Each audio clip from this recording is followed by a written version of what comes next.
and welcome back to Waaaghtaktiks. Today we're here to talk about how will the Orks handle the new Pariah Nexus, the meta that's unfolding. And today we have a very special guest, one of my personal favorites, MORK Perry. We're here to talk about, will Kommandos help lead the way of the WAAAGH? Can Deffdreads find a home? And so much more. And before we do that, I want to give a shout out to our new sponsor, Baron of Dice. I actually personally have these Revolushun dice. They're fantastic, good texture on them, perfect size, weight proportions. I highly recommend these dice. They became my favorite overnight. Of course, we have a channel link in the description, 5% off because forget taxes. And they actually help us directly with our prize giveaways for our paint competitions. So if you're in a paint competition and you asked about our prize, Baron of Dice is here to help us. So shout out to Baron of Dice, and let's get into our guest in our video. So today we have MORK Perry. Whoa! So MORK Perry and I got in touch after his 6-1 performance that he had at a super major where he took Dread Mob and 30 Kommandos. So he immediately got my interest. As you guys know, I'm a little Mando fan. So before we talk about his list, I just want to go over his accolades real quick, just in case some of you guys were wondering what's this rambling of a dude talking about 30 Mandos. So MORK Perry is a former best ITC player in 2021. He is a was a founding member of the Art of War, was top 20 ITC players for 4 years, and last but not least, my favorite competitive Ork player. So shout out to MORK Perry. How you doing, buddy? I'm doing good. I'm here. I'm ready for questions and explain my crazy theories, I guess. Yeah, and I have some pretty interesting questions here that I really, more as I thought about even from my other videos, you know, I really had some things that came to mind. So I'm glad we're going to talk about it. And before people get lost in the sauce, I want to show your list, one of your new modified version of the Dread Mob list with the Kommandos. So real quick, I'm going to read through it and then we're going to break it down point by point. I also have some questions I'll be throwing in here as we go. So first off, we have Deffdreads or bust, boy, with the Dread Mob. One big mech with shock attack gun, get finder goggles, absolutely necessary. A big mech with shock attack gun, another one with no enhancements. Boss Snickrot, 2 basic mechs, interesting. Zagrot, Waaaghtaktiks, love it. Then we have 5 units of Grots, with one of them being the maximum size Grot unit of 22 models. Only 1 dedicated transport as a truck. 3 Deffdreads, 1 with a Dreadclaw and 3 custom Mega Blasters. The other 2 have a Dreadclaw and 3 Scorchers. I definitely actually heard about this from the international players, so I see you picked up that tech and very smart. 3 units of Kommandos, and the interesting part about here is you like to bring the custom shooters, the rockets, and of course the power claw and the breacher ramp. So you go all in on their special weapons. We'll elaborate on this because this is a question I always wonder too.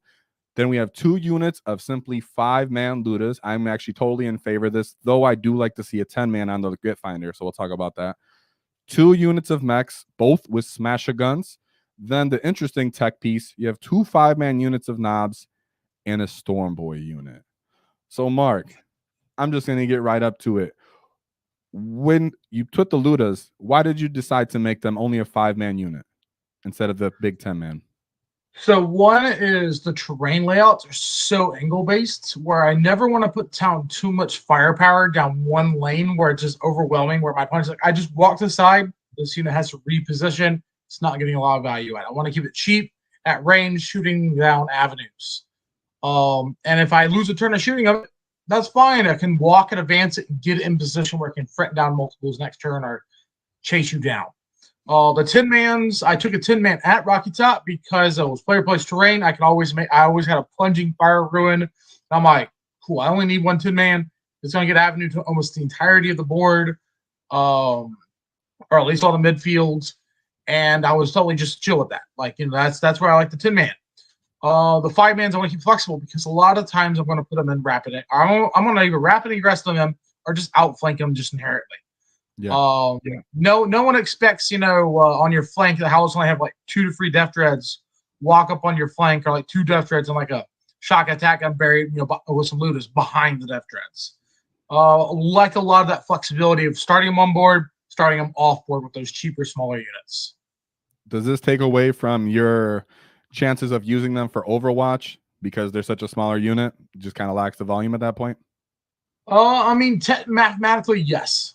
Positional wise, once we get to those higher tables, I do not expect my opponents to be typically just giving me an Overwatch with them where it feels like it's crippling with a 10-man squad. I feel like at that point, I'm just not going to skip. They're just not going to take the play. They're going to find some way around it, order of operations, and approach it respectively. I like to be able to make. Oh, go ahead. I was going to say, but if they did, because most people are here not going to be top level players, does this just remove away the kind of viability of you even wanting to Overwatch with them because it's much less volume than a 10-man unit for the 1 CP, even though the SAG does most of the damage? I think it's all comes down to the situation and how important. Early game, no. It's not worth the early game. The plays and the positionings, don't worry about it. That's just a waste of CP. Yes, you're getting extra shooting phase, but if it's not to like something that's actually you're mathematically good into, it's not worth it. Save your CP. This is a detachment that so many good strats, and I want to rapid ingress. I want to reroll hits on Deffdreads. I want to do all this different strats. Use all these different strats over in Overwatch. Reactive move with Grotz, and now we have to deal with Vect, and we'll talk about that. So, what I also wanted to point out on this list that's interesting is what's up with these 2 mechs, my boy? What's going on here? What are they? Are they helping Deffdreads? Are they helping mech guns? Give us some insight. So, my original build had Mega Nobs with a War Boss on them. Nowadays, I'll probably just do a War Boss or a Mega Nobs and Big Mech.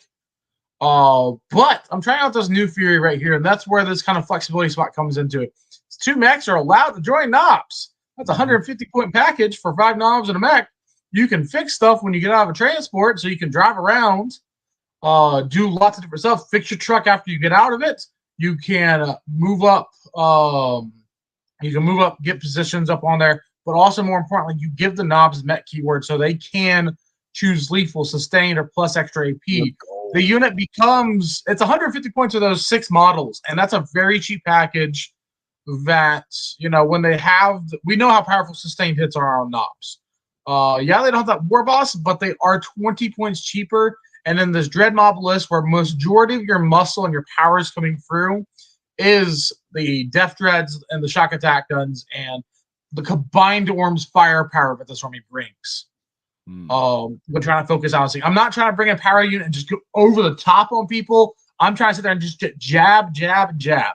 I want to out attrition people. So that's one of the reasons why I like that type of unit. It's cheap. It hits hard for what it is. I'm not asking it to in games. What I'm asking it to do is to help contribute to the attrition of the army. Why? Forcing my opponent to interact with me. They go after Nobs. If I put the truck out there and they want to go deal with it, cool, go deal with them.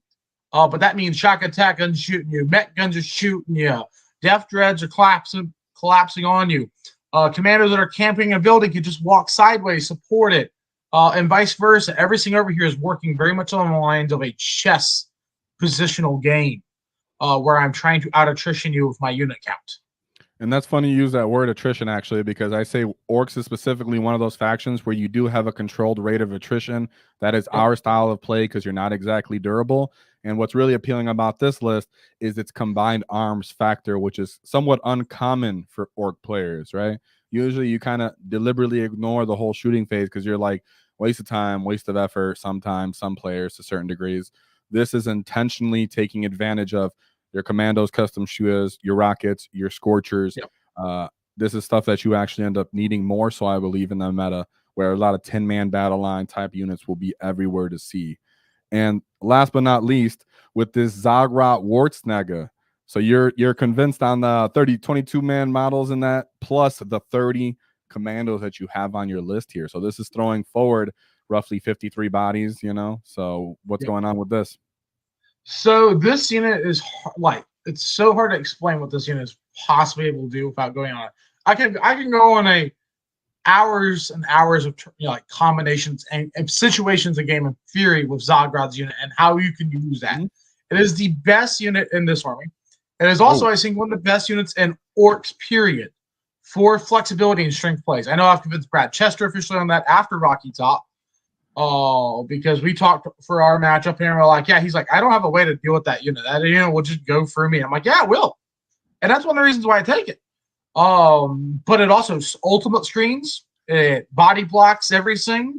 Your opponent, again, this thing is the army is, when you consider about all the frontline units in this army, is you're making an engagement, making your opponent have to engage. They can't castle back and not play the game. I have board control. I have the unit count.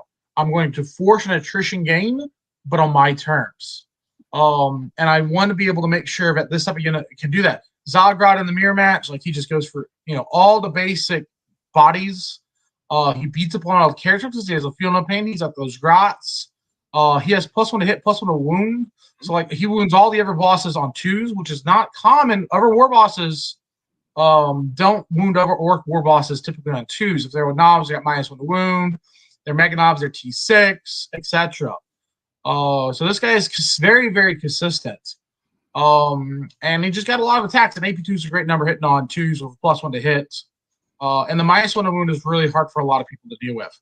And then the broken strat with this thing is the reactive move when it is wall. All of a sudden you're walking off of 9, it moves 12. That can be forward, that can be back. That's the complete the side.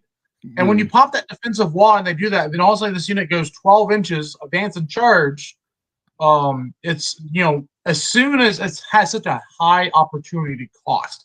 My opponent makes a micro placement that's really bad. They left the character out in the open that can get precision. They leave tanks where they can get, tagged by a couple Gretchen. I can body block the whole army.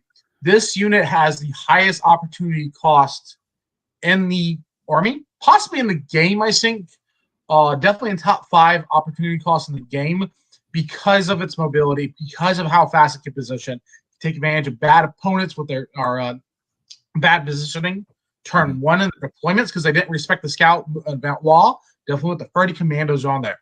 So a lot of my theory with this list goes with never list, which we'll talk about in a little bit, is it's a theory of orc style that I've been building up since about, I'll say 2023. Once we get the good bits, after, I went on a, after free Buddhas and then really helped put Goth pressure on the build.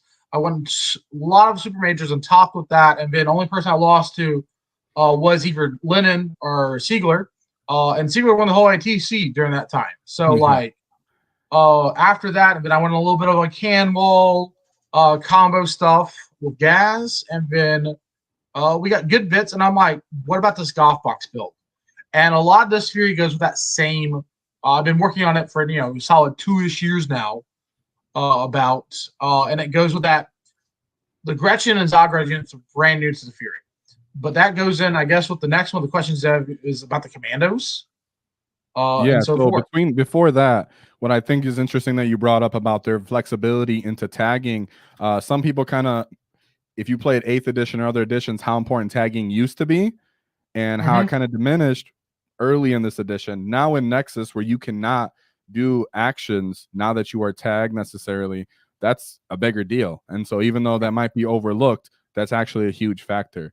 And one thing I do want to bring up is, yes, those commandos. And I heard you mention a turn 1 wall. Was that I mishear you?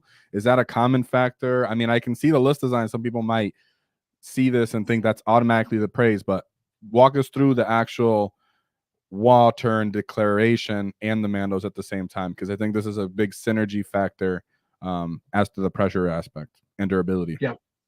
So the turn 1 wall potential is like, hey, look, my opponent decided, hey, I want to box with you. I want to fight you. I don't fear your unit count. I don't fear your commandos. I don't feel these Zagrod stuff. I'm like, okay, we do that. You just point the line. We're going to say we're going to fight.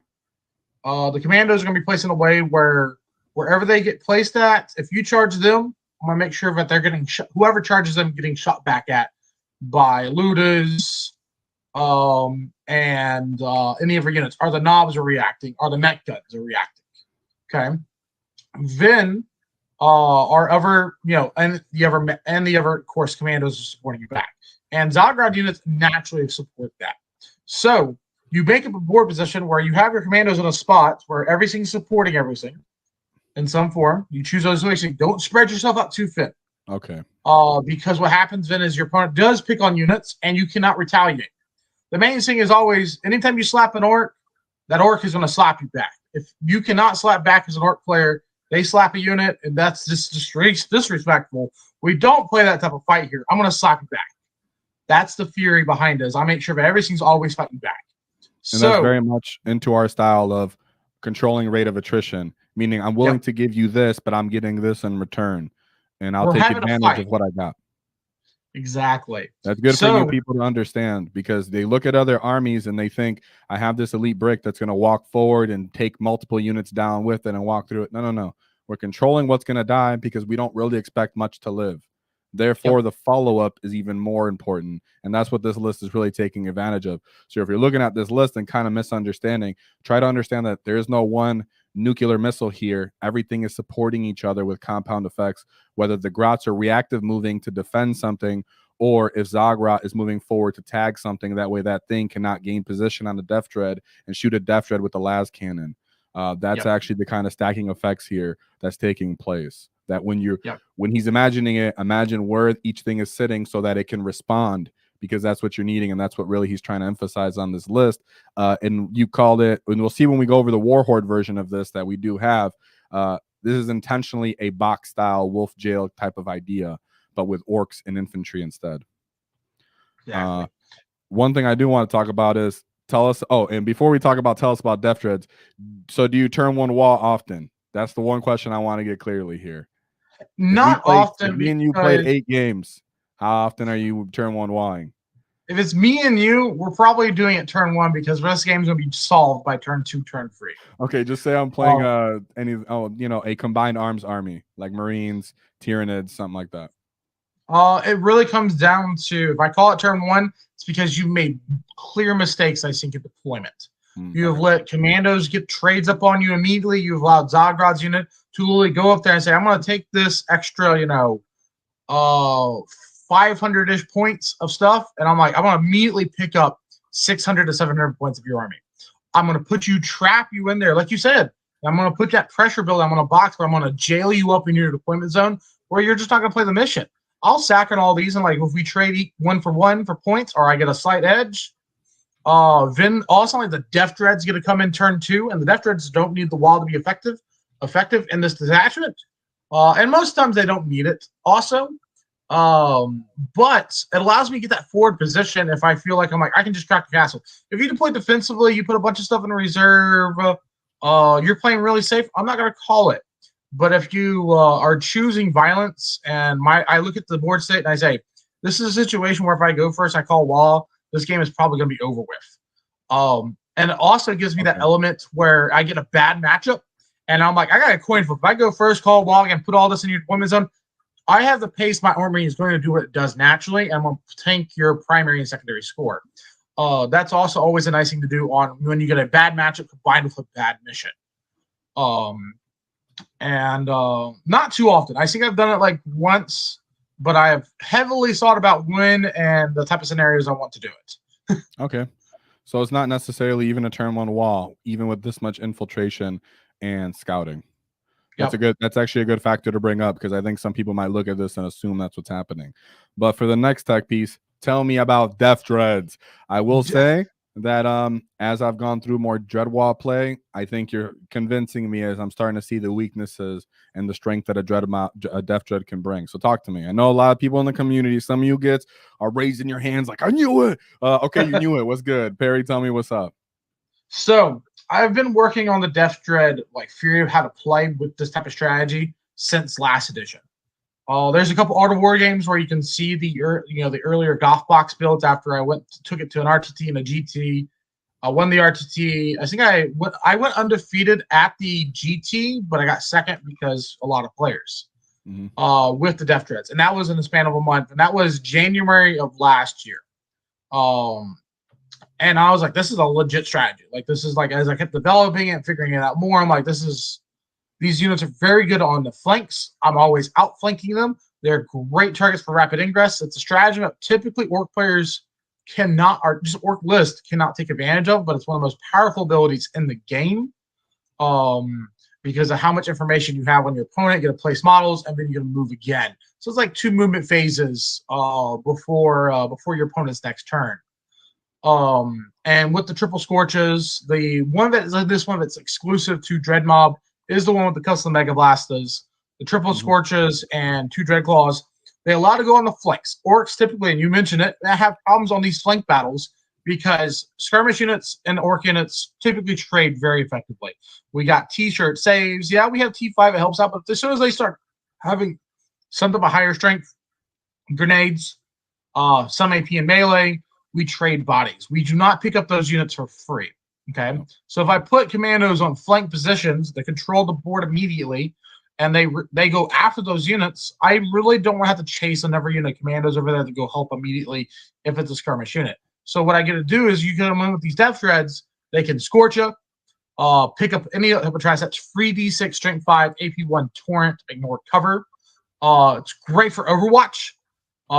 It's great for tank shock. Tank shock now, granted, nowhere near as good as it was, but they are strength 12, and like beforehand, my Deffdreads were actually like my Primarchs killers. One of my Deffdreads has killed 2 Angerons, a Mortarion, and a Magnus, and 2 weekends because of that tank shock. Now that's different now, but in the flanks, what happens is they allow you to control those spots by removing all those units and losing very minute. It's 1-up trades. We talk about that attrition rate. It allows me to kill my opponent without having to trade or attrition with them, and that gives you a micro advantage. So they come over, they collapse on the flanks, and they keep pushing up, and then eventually they just end up in the centers and the end game. Those last 2 turns of the game, they're on key objectives. At that point, the army's very attrition. You talked about that. And when they start coming out in the open on the front lines towards the end game, there's not a lot of stuff that can contest them. End-game units do not handle them well because, major tanks, anti-tank stuff, you probably targeted out, killed it with shock attack guns. You throw your bomb swing at it. The knobs have traded it. The smashing guns have slowly been hammering at it for turns on turns. And it's been tagged by Zagrot possibly, and now I can't actually get in a position or line of sight down that one specific lane. I know a lot of people think Deffdread will die right away, and I was along those same camps, but that's because you're considering it entering the mid-table and multiple lines of sight, being able to hit it with multiple tank weapons. Yep. A Lancer could very much just whiff to kill it, and then you just run up on it after and keep skirmishing and keep pressuring. So that is a big factor. Is when you're thinking this out, you're thinking my opponent's going to have X amount of last cannons, but how many of them can actually get on target and successfully go off? Sure, they could one-shot you, but in this case, if you have minimum options, lot volume, that helps mitigate that, and that is a factor. The 2-up save with cover means you will still get a save, which isn't common for other Ork vehicles. So that is a big factor. And so was there anything else on this list specific? Because we have a War Horde version that I very much still like too. Let me see. We're going to talk about a similar archetype, but this is the Dread Mob one. I seen someone in chat that I did want to. We're going to do comments at the end, even more so. So make sure you guys keep asking questions because we're going to have a whole segment of answering questions. But something like this specifically for a Dread Mob, would you run one or multiple MORK or Gorkanauts, and why not? If so, in something like this, I've played with them. I really feel like the free up armor save really kind of holds them back. Yeah. And that unit wants to play on the front lines, and it has also, to worry about the terrain. I was gonna say also, I hate the fact that they have a -1 AP sweep attack. So yes, that I don't care as much about. It does suck, but to me, it's the fact that they do die a little too easily to random stuff. Small arms firepower on the free up save with lethal hits will chip wounds off of them, and it feels bad. My original builds had them in there. You can watch the Hobby Goblin streams and see the first version of this list get played on that list. But the problem was that it was really powerful until it just accidentally died. There's like lots of random stuff happening to it. So I took that away, and the same reason. Oh, go ahead. I would say no, that's absolutely a true factor, and that's my issue with them as well. It's not even necessarily the fact that people are going to take you to invulns all the time. So you have a 3-up armor save, and everybody has lethal now. So lethal -1 AP, all of a sudden you're taking 10 wounds, you fail half of them, and then now you're even more diminished after the last cannon. It's very annoying. Something else to take note of is the fact that how this list can work when you consider all the Deffdreads and reserves. I do need to talk about the Mega Blasta Dread because there's some variation there, but also the stuff that he solves. But combined with the smashy guns, the knobs, you're putting the Deffdreads in reserves. Kommandos are hiding up. Zagrad's you got scout. You're probably putting Gretchen unit or two in reserves, and may or may not be putting the big mechs. Some combination of them in reserve sometimes.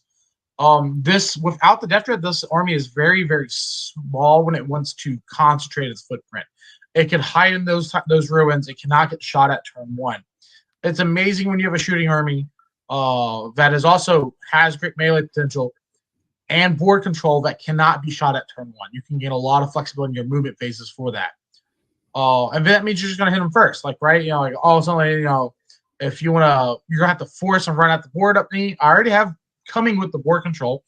Even if people will scout, you can look at that on me and Sean Rice's game on the Patreon and War Games Live. I just let them put all the scouts out. I let them take Dawn of War. I let him take up 2/3 of the boards with his infiltrators. Sorry, not scouts. Mords. I mean, I have so many drops that I drop all my infiltrators last. Therefore, I can see where his army is. I mean, I can put all 30 commandos in stick rot and Zagrad's unit down one flank and just send it as one giant cleaning mop. God, that's your missile. That's your nuke right there, right? Exactly. And like every single Marine body, like that detachment went through like a bunch of aggressors, Calgar, like 20 Marine bodies, and some characters. And it just took the whole home objective after he pushed up on one flank, and I'm just swept on the other one. Because it's just a giant green horde that infiltrates and scouts, and you're just like, oh, help. Yeah, and people, I found that Marine bodies, people that are combined arms, they do underestimate the defensive capability of a commando with stealth and 5-up invuln and/or just simply getting cover and a 4-up save. Yeah, so stealth is huge because if they're hitting on 4s or winning on 5s, like it's a bad attrition rate on dice. And people tend to undercommit, and all of a sudden you have the 3 dudes left. You got your rocket, your power claw, and then your breacher ram. You're like, I'm still going, So yeah. that happens. So that happens to me often. And tell me a little bit about the Deffdread before we move on to the War Horde list, because we still have a lot left to cover. So on that Mega Dredge list, he helps as an extra tool to deal with random big dumb tough stuff, or solid vehicles that you need to remove that shotgun attack guns can't quite get angles to.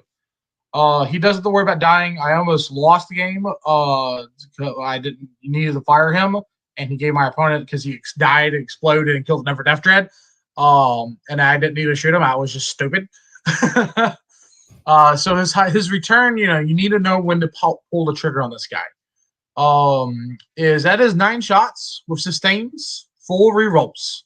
It's great for all the dread strats. And +1 to hit, +1 to wound, and +1 damage against a vehicle or a monster unit means that this guy drops random big stuff, Dread Knights, I'm trying to say any of her tank chassis in the game that's pseudo kind of like T8, T9, and even bigger Knights he chips wounds away from out of range. Or it's 9 shots that picks up a big squad of Marine type bodies and objectives that forces, them pop armor. They have to have cover, armor contempt. It's just a big damage dealer for precision spots where people put them in there. That D6 damage +1 at 9 shots full rerolls is very, very handy to have in this list. I do think you want one. He's doing so because you're just using all the damage strats on him, and you should just roll him out a couple times and realize, like this guy in a lot of situations that you run into where people just shove this big model down your throat, and you're like, how do I deal with this easily? My Pariah Nexus attachment is going to do some damage to it, but just in case I have this target. Or I want to look at a rhino that's being really cheeky on a flank where I want to kill the rhino. Therefore, the Deffdreads can kill the stuff that gets out of it. So, or the 5-man Ludus on your flank, right? Or the 5-man Ludus, yeah. They're going to come in on the side. They have the perfect profiles for bodies on Marines. And if it's hiding the corner too hard, they might not even get cover in that case. So then they're getting volumed out even as well. It's funny because in the Dread Mob video that I made, I called this Deffdread that you have up here, the custom Mega Blast, and pretty much called him like the nuke or the bomb because he pretty much just hypothetically goes off and then kills himself with hazardous. So no, it's very much, I very much love it. Very cool, very interesting. And this a cool technique for it you will really appreciate with him. If you shoot, explode, put yourself down to like 2 wounds, fire Overwatch, you press the button to push the hazardous, you kill yourself in Overwatch, and then all suddenly your opponent doesn't have a target that they're trying to plan on charging.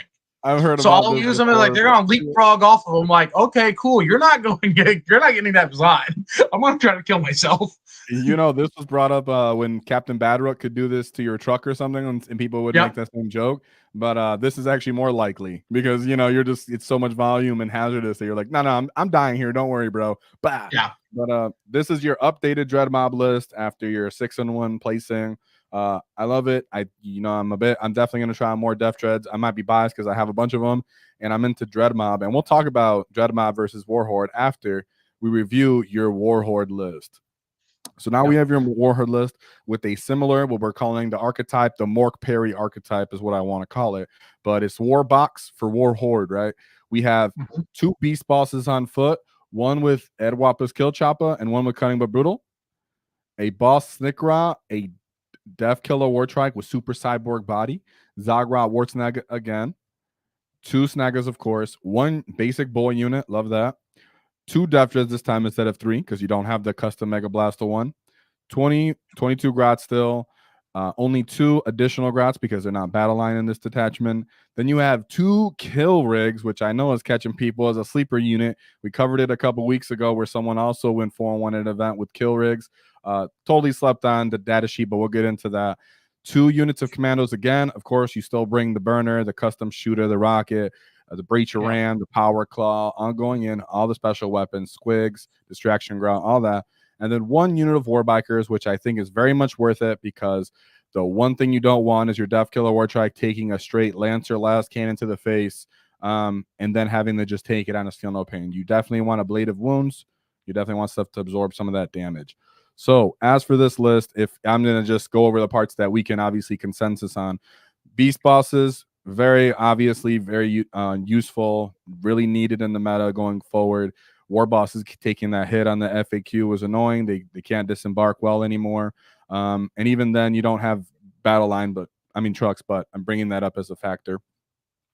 And you need the dev wounds potential from them that they come in. Warhorde, with the fact that the Beast Snagga boys allow you to re-roll the hit roll for your beast boss, therefore you can fish for critical 5+, so you can get even more devastating wounds if you need to on really throttle on that. So beast bosses, no question too about it. As for the enhancements though, what was up with that decision? If you want to talk us through that real quick.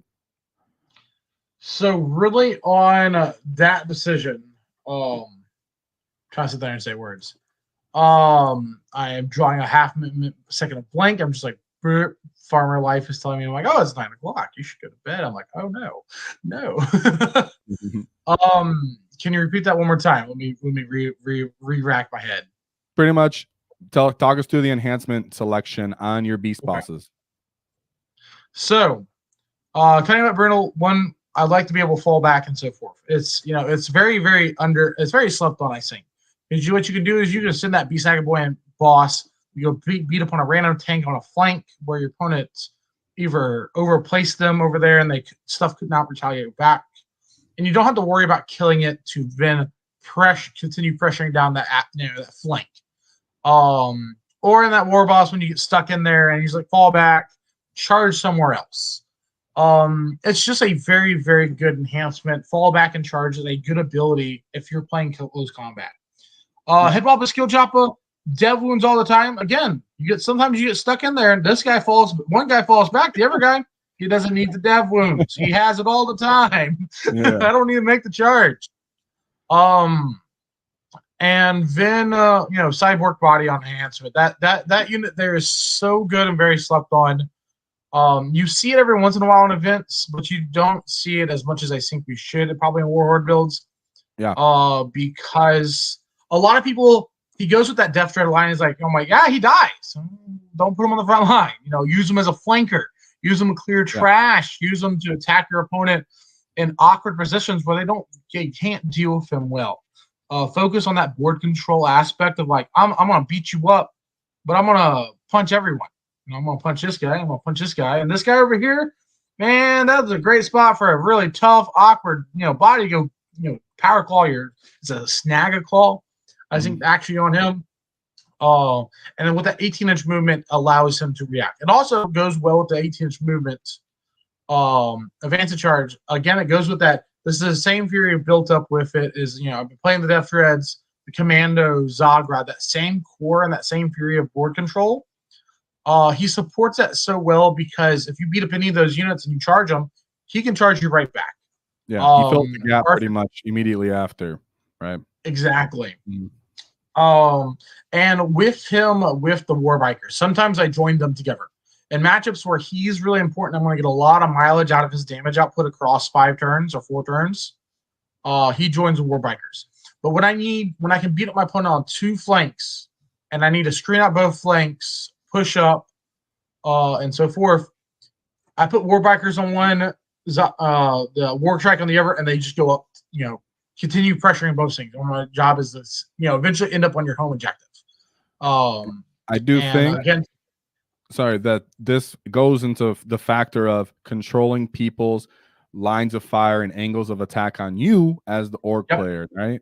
I think that's really underslept on, and that's where you can see that as we've gone through both of these lists, you are very much focused on the flanks, not just the mid-table, which I think most people just look at the mid-table and think, how can I win that middle objective? You're thinking, regardless, when the green tide runs over you, the middle will become a part of that. It's really about taking both sides so that you can be a proper tide or a wall of green to maintain that pressure sometimes. And I think that's something people should take note of, is this is a consistent pattern here, is he will concede a flank, but for the most part, he is trying to stop their own reserves and ingresses from coming in, maintaining that pressure. And because I have all the board control, I can now get the trades and the control rate of attrition that I want.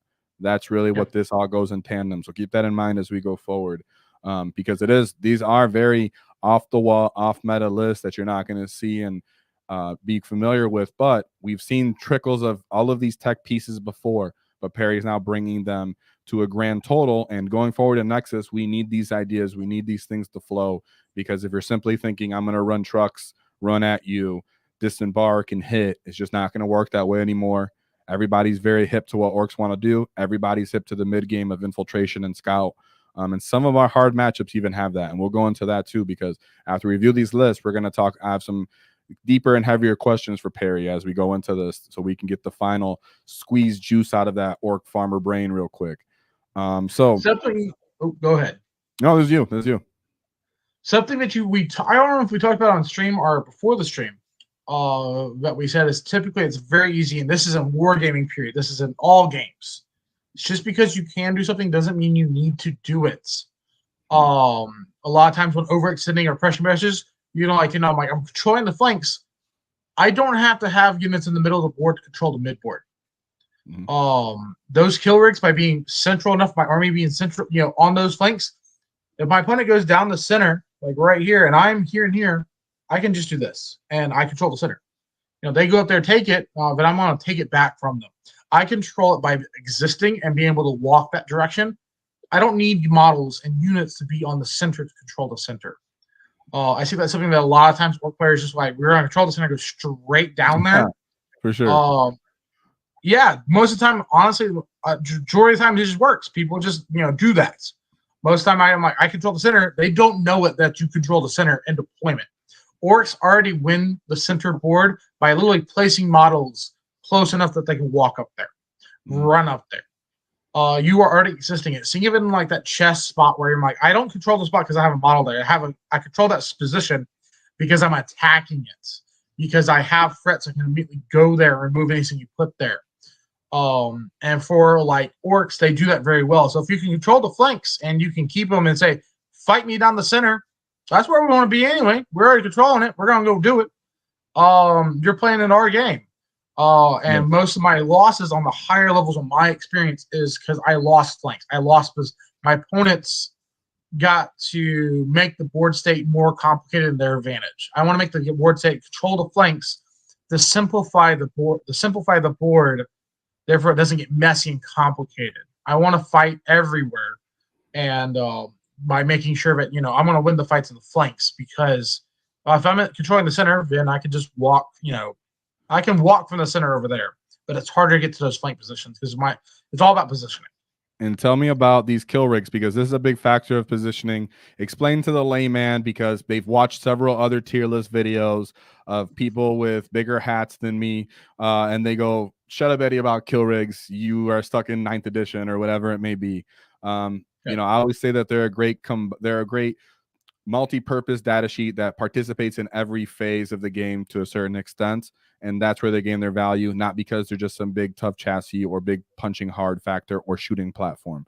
So how are they used in your game, and why do they even make this list on Warhorde, right? You have to kind of tell us this Warhorde as it works. We know they want to box them in, but what are the layers here that makes it different than maybe a dread mob? So when placing these guys, when playing with these models, one is their ability is a massive buff to every orc unit. Okay, with 2 of them, there's always a 1 in 3 chance getting lethal, and we know how powerful just having lethal is in Warhorde. So when that happens, it's a high opportunity cost. So I'm always looking at making those board states a little bit complicated, where there's an opportunity cost of something go crazy. Second, they buff up commandos really well. You can make it in such a way where the commandos infiltrate. Like behind this ruin, kill rigs over here. Oh no, you charged me with a, send up a, like jump pack intercessors. I'm gonna buff up my commandos at the start of the fight phase, make them strength 5. I'm definitely gonna win this combat here. You may take some bodies out. You're gonna do some mortals on the things. You're gonna hit me with some chain swords, and you think you're gonna keep us bogged down, but it allows us not to be. It allows us to hit those breakpoints. It also, since you can stack them, you can get a lot of positions where, in the end game, you can have 1 commando unit that maybe is like strength 6 or in the wall strength 7. Those are great breaking points and numbers for helping out. The big thing is, it goes back to that opportunity cost. This list I call a lot more turn WAAAGHs than the dread mob, because it has I call them the WAAAGH turn 1. More often than the dread mob, because commandos have sustain, because Zograd's unit has sustain, because I hit that much harder, and the kill rig support with that, where I can call the wall, push all the commandos forward, Zograd unit goes up. The bike units can even make combat turn 1 if they want to. If they're 1 together and I pop +2 advance and +2 charge, you can do all these things. Most of the time, that unit's better on Zograd's unit, to be honest, because that unit just at that point goes up to 20 inches before it charges. Flying at that point, but boy's just flying at that point. Doesn't even matter anymore. He thinks he's a flyer. He thinks he's a flyer. And the kill rigs support the Gretchens really well. We call the wall, the Gretchen go to strength 3. Both kill rigs making them strength 4, strength 5. And you have a 1 in 3 chance to make them lethal. Guys, can you imagine this? Imagine telling your opponent, my Grats are strength 5, +1 to wound. Just welcome. They'll be super insulted that they just got crumped by Grats. That's fantastic. We had a game on Search and Destroy. We had a game on Search and Destroy one time where I tell the guy that, this is what my unit can do. I can get those Desso Marines back there. This is in the first month and a half of the edition. And he doesn't believe me. And he's like, all right, I'm not scared of no Gretchen. And I'm like, all right, I'm going to move up these Grats. Buff. They're strength 5, rolling in, hitting on 4s, wounding on 2s with crit 5s for sustain. Very, very easy to overlook. That is actually quite obnoxious, and I love it. It's freaking hilarious and easy to string back to your kill rigs, right? Because you have so many bodies. Very easy. You have the couple of runt herders in there that are already at a proper strength value. So you get a nice little couple punches of value in there as well. Very cool. And we already discussed how Zod can crump, and he very much can crump, dude. He has a really great stat line just across the board. So getting him to an obnoxious strength level of +3 strength possibly on the wall, and then strength 10 +1. That's crazy, though. That's crazy, and that's something most people haven't seen. And now I just want to see it myself. So that's fantastic. And then of try course, to think of it like in the lore stuff where when the Crimson Fist were this random rocket hit something and everything fell apart. You want that elements in your works. That Zograd and his unit can just turn into that torpedo missile that just says the whole castle's going to fall apart. I want to hit the right pillar. Yeah, that's a very great point. I mean, that makes it more interesting as you can call the turn 1 wall for that factor, and you're actually getting the killing potential and damage, and then you have the follow-up of the trike to fill the gaps as you lead the way. And as for the last point I want to bring about this before we move on to the final questions and points here is, what's up with the no truck? So with the no trucks here was sacrificing trucks for kill rigs. One thing you notice with this list, commandos are forward deploy. You don't need a truck for them. Even though I do sometimes put them in trucks in some of the games I played, are my battle wagons. So what are your boys doing? So the boys, we're right now in a spot where sticky objectives is really important.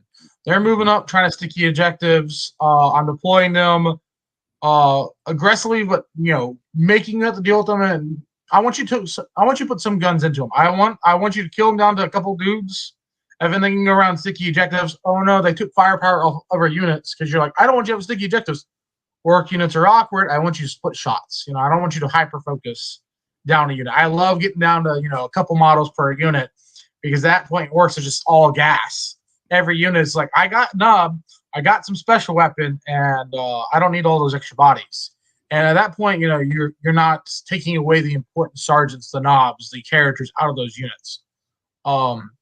So sticking home objective, pulling out, or maybe even sometimes camping on home objective because we're in the new territory where like secret missions are real, and having a battle line unit survive at the end of the game is important because if your opponent takes the one where like you have no battle line on the board, you just all of a sudden get points because they have a unit inside your deployment zone. It gets really awkward. So like that's where that unit goes down to. Typically I have a war boss in there because I like to keep it as that flex army knife spot. But I didn't have the points in this particular build. Yeah, for sure. And the boys do have their value in that case for the sticky, as most of your stuff's coming forward and you might just start to peter out at the end. Last thing you want is just to not have certain objectives in the end of the game. Having one in the corner so they can't score even a secret mission because it's sticky will matter. Yep. So that's going to be pretty fantastic. I love that. And I think we did cover some of these repetitions. Deffdreads here, I assume, are still going into reserves. Same theory. Same theory. Deffdreads come support the flanks with either the Kommandos. Trikes can do it as well with the bikers, pretty much matchup dependent. And then beast bosses are there just for your tough things, it seems. High toughness, monsters. This build definitely it's taking more pressure. And this one, the Deffdreads consistently get sustained. They don't have to worry about risking a hazardous roll. They can also fight on Deff in this build. And they give this army free damage and melee. Flat free damage is huge. Yeah. In Orks because typically we don't have a lot of that in the army. Like other than the war boss with the big the war boss mega armor, you're not getting free damage access. So this is huge in like certain matchups where you simplify the board state. You get into this end game where like they have free moon models off the few Terminators, or the Terminators are just being really obnoxious because you killed everything else, and now I need to start putting damage on them. They're going to do that. There's a lot of random free win bodies across every faction, and these guys beat up on most of them. And most of those. I was going to say that totally goes into some of our matchups that we're going to talk about, or armies you expect to see, and exactly why you bought the Deffdread for that 3 damage in particular, and that strength 12 break point that you kind of need, right? Not just for skirmishing, because the flamers help you with the skirmishing aspect. The claws are there to actually take a chunk of flesh out of somebody. So with that being said, as we've discussed your dread mob version of this and your war horde version of this, the question: do you favor dread mob or war horde? No 50-50s. Don't want none of that neutral answers. None of that very balanced government answer. You're giving me, what do you favor here? At the moment, first event you're going to. At the moment, dread mob. I think that list can play really unfair 40k more than the war horde. The war horde is going to play 40k and it's going to play a little bit more fair 40k. The dread mob can get in matchups. If I'm trying to go win an event, like really win an event, the dread mob list will look at certain games and say, I don't care about your skill level. As long as I place models well and I do the game plan, your skill is not going to matter. I want to really take that out because I have so many units. I have so much model count. I can attrition out most armies, and I can punish them if they have fundamental problems with horde models, or they don't deal with AP4 shooting really well, and a lot of stuff. Shotgun attack guns are very, very powerful because they consistently add the extra element that people have a hard time reacting to.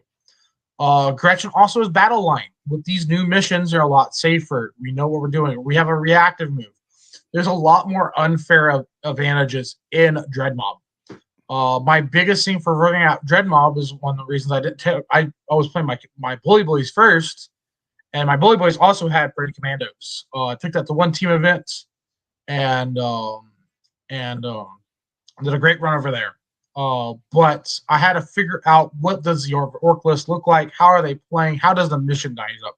Because Dread Mob had a mission, and I also had to figure out that Killicans are just kind of bad in Dread Mob when you are trying to play that higher level. When you're trying to go that XN1 to that undefeated. When you're trying to go undefeated with Killicans, it's a lot harder because they bleed secondaries. They're somehow on service level. They're the service level, the strongest unit in the Codex, but once you get past a couple layers of that, I figured out I was having hard games with the people because like literally they look at Killicans and they just prayed on them. Or the Killicans just kind of whiffed. And I had to drop them out. Yeah, no. They whiff. So, they can be battle shocked easy, as we're talking about matchups here in a little bit. It's just they have too many weaknesses, can't get all the guns on target, can't buff their ability to actually be reliable in combat other than sustain, which is forcing them, and their data sheet ability causes them to double kill themselves in a detachment where you're already possibly killing yourself. And the worst thing is bleeding, bring it down. That too. Yep. So because then all of a sudden people take assassinate and bring it down, and they're like, okay, I'm going to try to kill you. I'm like, I don't want you to do that. I want to play a 5-turn game. Wait, controlled rate of attrition. Wait. Yeah. I get it. And I tried it too, dude. I busted out my 18 all excited, and then I was like, oh, I guess I'll play this casually, you know. So other than that, so a couple points here that I want to talk about is something we talked about, as we were alluding to, is what matchups do you consider most, of course, with your list design and looking at the meta, the state of Nexus, and what do you expect to actually see? For example, we all know we're going to see knights, very gatekeeper-esque, low collection, threshold army to hobby on and get through. And there's been factors, especially if you're a mid-table, aspiring player, things like that, where knights will simply stat check you and run you down, give you a very hard time. They can predate on newer or even moderate orc players. What do you expect to see and consider when you're making these lists? So anytime, like fundamentally, this is, how I approach 40K when I'm building a list. I do a lot of, making my own theories, taking either existing theories and going the extra mile from them. And I look at what are the gatekeeping factions? What are the factions that will, I would say, play the unfair 40K, where I said I'm trying to put myself into? What are matchups that I want to make sure that I have a game plan into that they are going to try to play unfair 40K? We're talking Tau, Knights, and sometimes even Elder builds. Sometimes Elder builds just don't play normal 40K. Definitely not.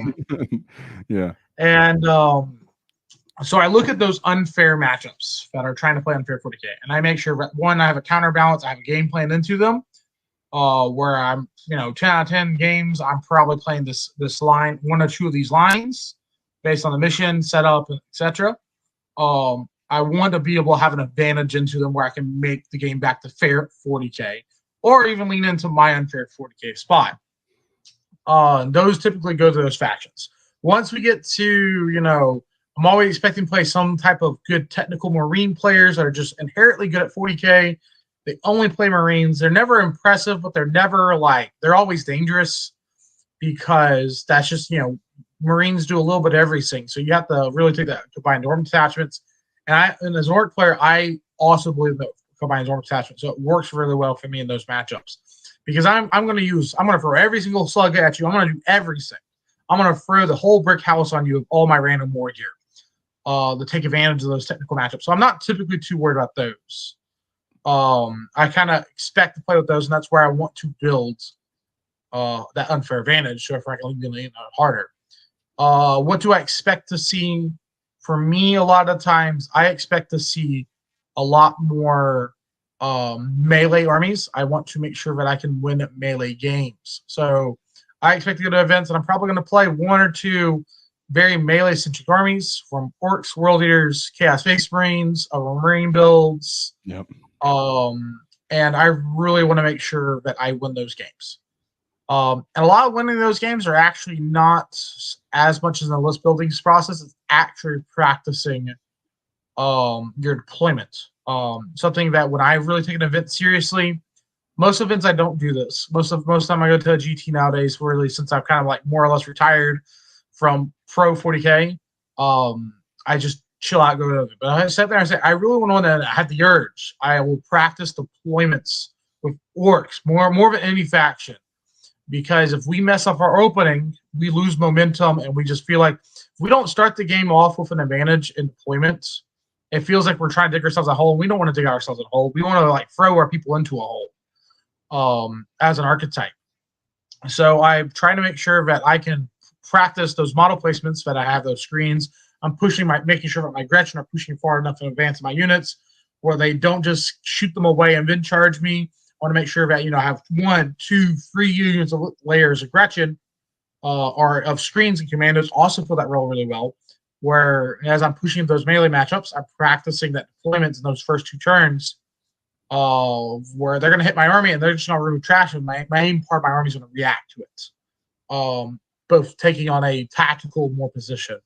So I expect typically to run into 2 melee armies, 2 tactical armies, and 1 extreme shooting army typically in my runs. I have had some events where go ahead. No, I was saying that's a good way to break it down and put it, and maybe a stat check army I'd throw in there, which would be knights and now possibly Tyranids. Right. Like you said, an unfair army, as in I don't want to play correctly with you, like Dark Eldar, then maybe something toe-to-toe World Eaters-esque. But what I would say to go and extrapolate based off what you said is you said you don't necessarily tech, if I heard you correctly, into your build for other things. But I think indirectly you do, because when you talked about those matchups you expect to see, the biggest counter to them is mid-board state control, which is infiltrators.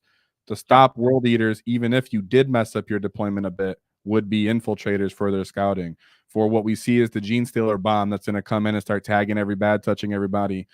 Infiltrators stop that. Demons dropping in front of you with their deep strike, and the infiltrating will stop that. Grey Knights from taking the flanks of the table and shooting into your back line. Kommandos will stop that as well. Gatekeeper armies such as Custodians, you brought Deffdreads for the damage 3. So even though you might not have directly thought of them, you can see that your list does have the counters built into just existing to deal with the matchups you just declared that you're going through in your head. I'm going to have an extreme shooting matchup, going to have a stat check matchup, and then I'm going to have some fighting, which is Mandos help with fighting, Zod bad touching everything, helps with the straight gun line armies.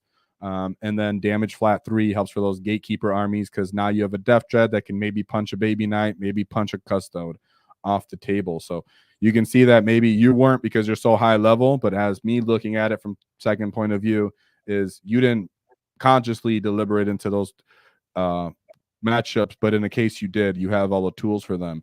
And one of those matchup factors is how much do you think Vec type abilities will affect orcs? I will just show my cards here.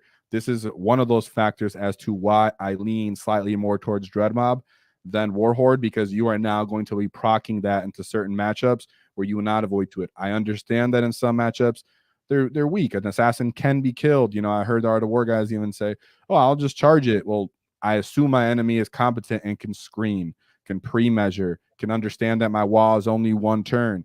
Understand that just them being there for that 1 combat will swing it as an orc player. I will whiff and die on the clapback when I didn't, get the trade like we said, or get the clap back on them after they slap me.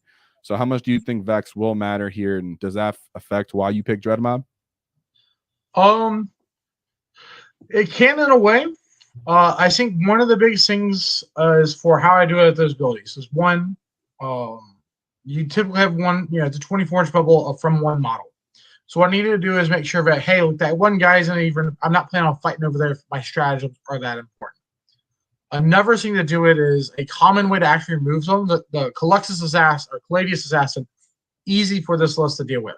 You conserve your commandos, at least a dude or 2 survive in any position you do. You throw free bomb squigs. You do not leave line of sight. It's a 2+. It's D3 mortal wounds. 2 go through on average. He dies.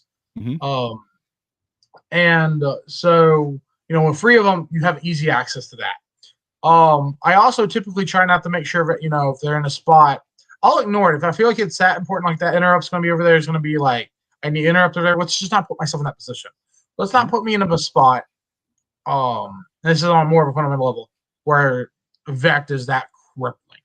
If I'm in that position, I'm either down bad or I really took the wrong approach to the problem. In ways that, once I'm in this situation, how do I dig myself out the hole? I'll ask myself, Dread Mob's easy. You just said, the strats, most of them are operating at a longer range. Yeah. For War Horde, I would say you need to fundamentally tell yourself, let's not just do all the fighting within range of Vect. I can use my strats in other ways to gain advantages. Let's make sure that we have fights going on in multiple positions where Vect is not. Therefore, you're not getting crippled by that Vect. Look at that position where that Vect is and say, I'm going to trade with you, but I'm not going to put the game on this fight. All I'm going to do is trade some pieces. I'm going to remove some models, make you interrupt over here. Okay. Well, I'm not going to fight on Deff. That's fine. But I'm going to fight over here first and make you see about sitting the interrupt here. And with that Vex area, I'm going to make you force to use the interrupt. Therefore, yeah, you didn't get to use your Vex, but I forced 2 CP out of you. Therefore, in other positions where I win those positions, where you win one fight, I won 3 others. Yeah, and I think that also plays into what you're thinking is how Orks are going to go forward with. You actually need to consciously think of the flanks of the game because the middle is already kind of for us. Therefore, there's a good chance you can avoid that Vect on a flank. And if you don't, because they've went to that flank, then you push the other, and therefore you take the middle progressively while you kind of hammer and anvil this to where that side where the Vect is now your anvil, and the other side becomes your hammer. Well, I will counter that with is maybe something like a Swarm Lord, Fate Weaver. He could be annoying if you're strictly War Horde and not able to reach him, right? You can't Swarm Lord, you can't bomb squig a Swarm Lord off the table. So those are the couple matchups where it will be a factor. And of course, Eldar being able to do it and then jump in there, transport after. I will say it is going to be a bit of a very high level skill play to outplay it when it's that easy for the enemy to access. And I think Orc players need to think about that if you are going to go to event or face those kind of armies casually, as to you need a deep knowledge of it or you need a plan B. And for that, I also do slightly favor Dread Mob because it makes it easier to, if I did mess that up, or if they are exceptional in the placement because mission and terrain layout, then I can at least react from further distance with these abilities, right? And last but certainly not least, I'd like to tell me, what do you think about secret missions as a whole? Just how they affect Orks maybe? Do you take them much thought into it? Actually, one more thing. Bjorn the Fellhanded was another one I was looking at. He can also do a Vect. I think people forget about that, and he is not a bomb squig target, right? So not common, but just remember, there are units that can Vect and just not die to a bomb squig. And that goes with that line where do not mess with him. Bjorn is a whole monster in himself. He'll win any 1v1 fight against any Orc unit. You kill everything else, and then you come back to him. You do not start off with Bjorn. You just react with moving away. No. Yeah, like you just run past them. You're like, I'm coming for you later. I'm gonna go beat up on your boys first. You're gonna go jump on your jump intercessors, please. Yes, because like he has all the right rules to make Orcs look at him like, well, I'm just not really hurting you. I feel like the best ways to deal with them beforehand was like, I'm gonna throw a grenade at you, I'm gonna tank shock you, and then you have enough wounds where my attacks will actually hurt you. Yes. Now, like the fact that if I want to do a tank shock, it's nowhere near as good. Second, a grenade, and that's 4 CP with his ability, and you're just like, that's just not realistic. Yeah, dude. So that was another one. Thanks, shout out for that, because he was another one that was on my list that slipped my hand because he's not common yet. But I'm sure, like you said, that dedicated Marine player, Space Wolf player will realize and forget the assassin. I'll just bring Bjorn and go bully people with him in the mid table. So that's why I just wanted to bring that up. I think, even though other people don't give it too much credit yet, because a lot of other armies can shoot and play combined arms, Orcs, if you're strictly going combat, you will be vected, and it will be detrimental because our stratagems are super important in War Horde, right? And we usually just love the fact that they're only one. This will cause compounding effects in the trades, and on our one go turn for the wall, I think Vect will be a factor, especially for mid-table people or anybody coming up to events and goes, dang, dude, and just I whiffed my whole turn now because they got vected. But back to the secret missions. Just tell me your thoughts on that real quick. I won't give mine, so too much. I think when building teams, I think orcs do them very well. So if you build a defender style orc lists, they are great for orcs. Or like Stinkrot can be the warlord. You can play with that. Random weird boy with a boy squad. Secret missions when you're playing a very grindy, very drawy, very safe orc player style. A very kind of like Blood Axe style build of archetype. Secret missions are very good. You definitely need to consider them. Go from list building phase and always ask yourself, is it worth maybe losing 5 points of primary earlier to be able to do a second mission because I'm in a great position and I can use this and not have to worry about holding some of these objectives. I think orcs are one of the factions that can actually use secret missions from not, you put yourself behind in by 5 points in some way and form primary, and you use them aggressively. You take this one because I'm going to table you. I'm in that position. I'm going to put the warlord on your home objective. That's going to happen. I'm going to put a battle line on your home objective. I'm going to kill all your battle line. You can use that 20 points and then not have to worry about holding objectives. Common thing that this was very common in 9th edition for my orc styles. I told people, and this is the same time when I won ITC Best Orcs, and I topped like 4 super majors in a row with them with podiums. And what was the way that I told people to do? I'm like, stop holding your home objective. People are going to go back there. If they take it, that means you don't have units back there fighting you. They're running from you. You've taken their home base. They have less points per an army in the fight than you do. Don't worry about putting a unit back there. You're a triangle of control between 3 objectives. Is your opponent's objective is going to be your objective eventually, and so forth like that.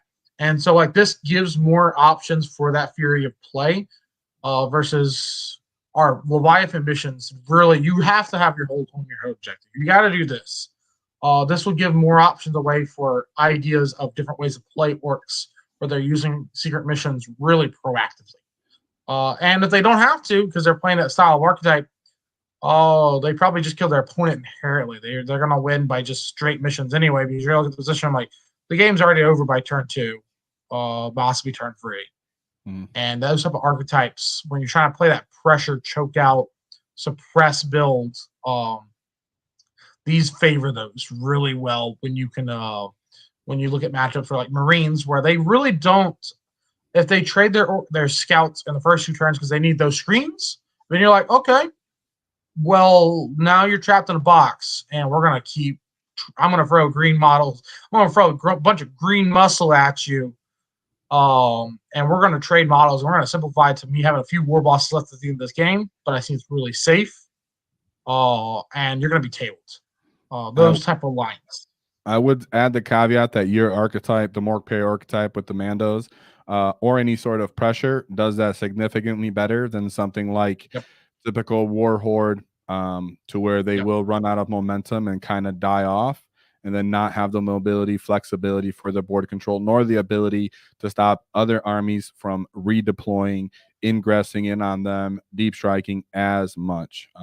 So I think that's why your archetype did give me more excitement, and I wanted to cover and talk to you about it more, because whether you use the 30 Mandos or not, if you were sold on Deffdreads or not, it's really about what he's telling you is getting the early game board control and pressure and countering what everybody else is now going to be doing or is just naturally good at, is where this is coming into play. So even if you try to fit 20, that might be a thing too, but we can see 30 is the real deal, because you always want to do it to the maximum as an orc, because you generally have one shot and that's the wall, right?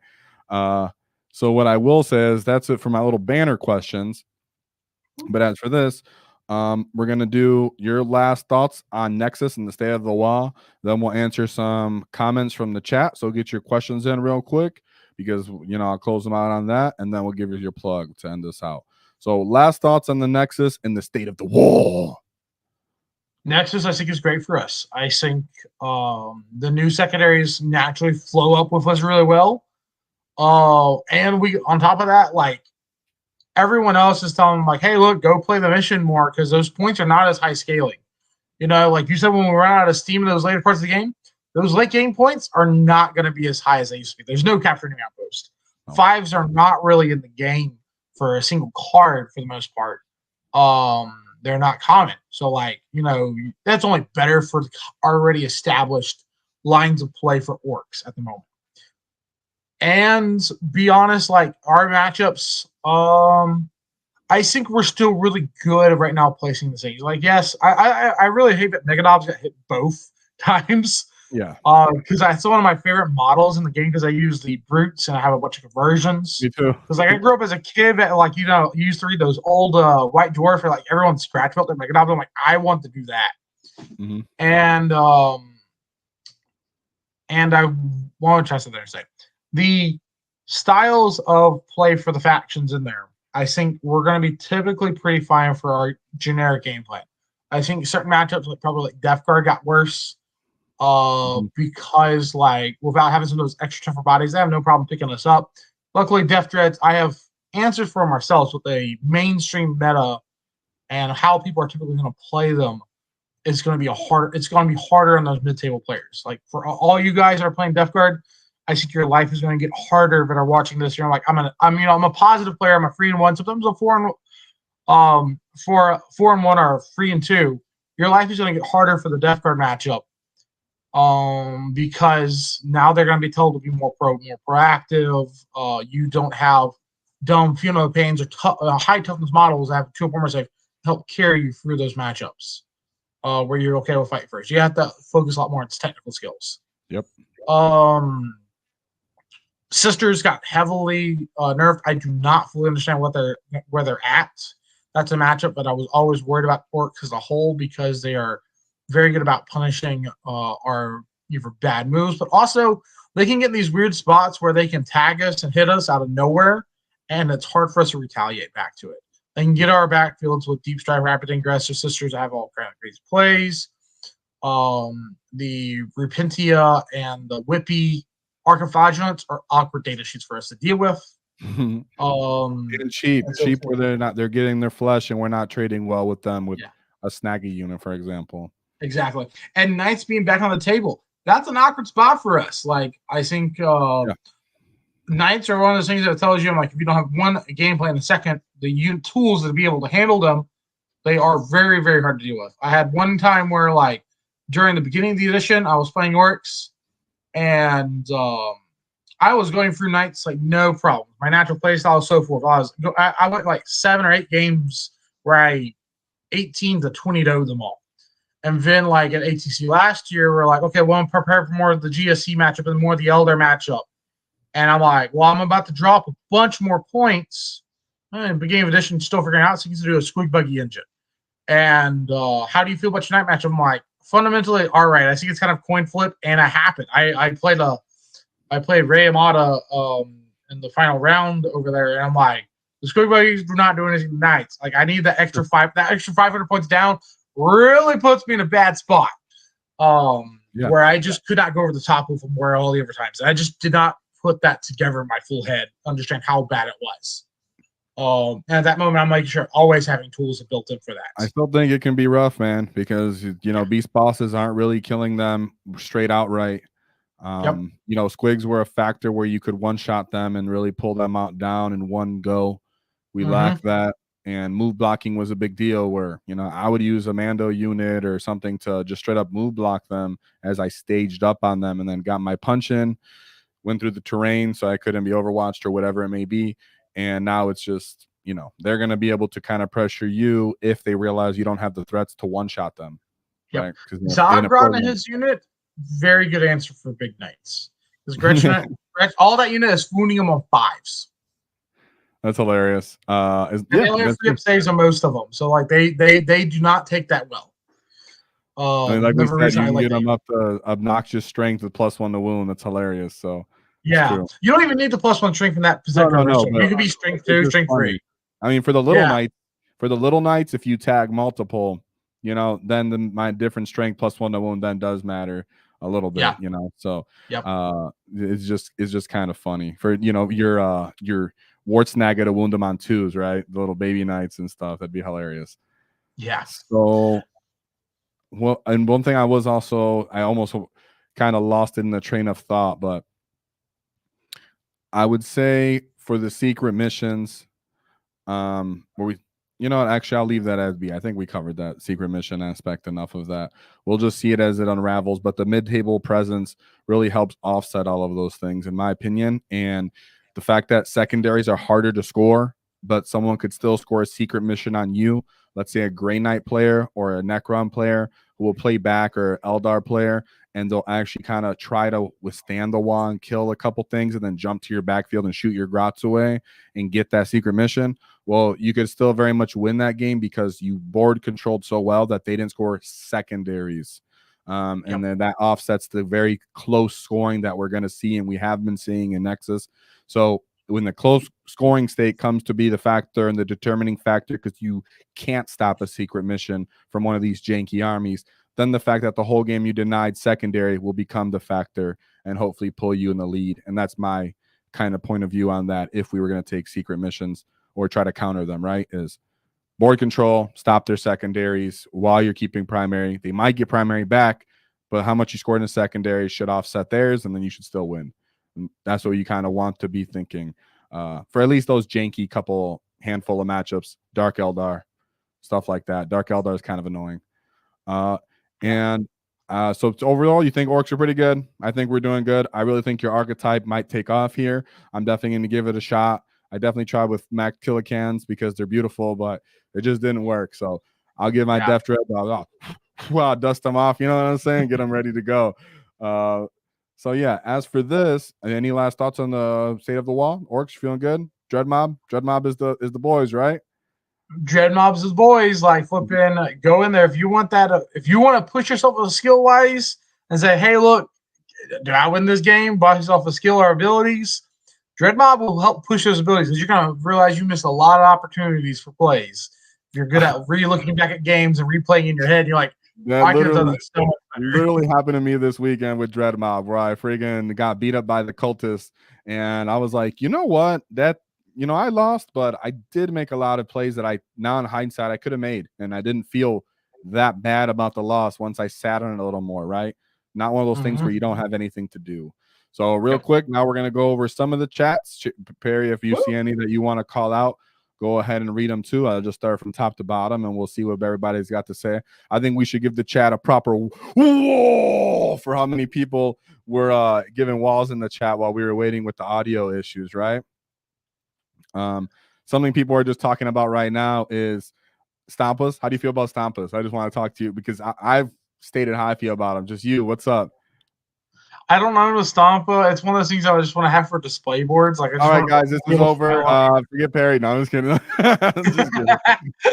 I never like big models, so I don't typically mess with that stuff. Like the Gorkonaut, like size knights are like the biggest I get. Like I own 2 Gorkonauts, and I love those things. But at the same time, like I don't prefer big models. I've been shot by a Stampa, though I fully respect it across my half my life of playing this game. Those things can give you nightmares when they just start shooting, and they do roll that hit roll. They do. I think if you're not looking to play, you don't want to collect the Dread Mob, get it going, you're tired of War Horde, just play your Stampa. If you got that box with the Ludas that came in it, trust me, you'll have fun. I've seen people go 3-0 at RTTs. I've seen some psycho named Tarzan go 4-1 at a GT with Tarzan would do it.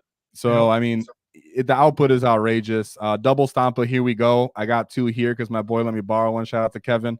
And I tried it, double Stampas, and the Nightbringer ruined my taste for it a little bit. But it's weird how you could have pretty much table everybody, but then you're like, I can't get over there. So it was just kind of funny. Let's see what other things in chat. Like I said, if you go through and see anything, let me know. It was just funny how many Stampas people were talking about. I don't have it up. I don't know how to get it up, and I'm not going to try and mess with this thing as a dinosaur. I think maybe in the YouTube chat you could see it if you pull up the YouTube. Anyone here reading any Ork literature? I'm currently reading War Balls.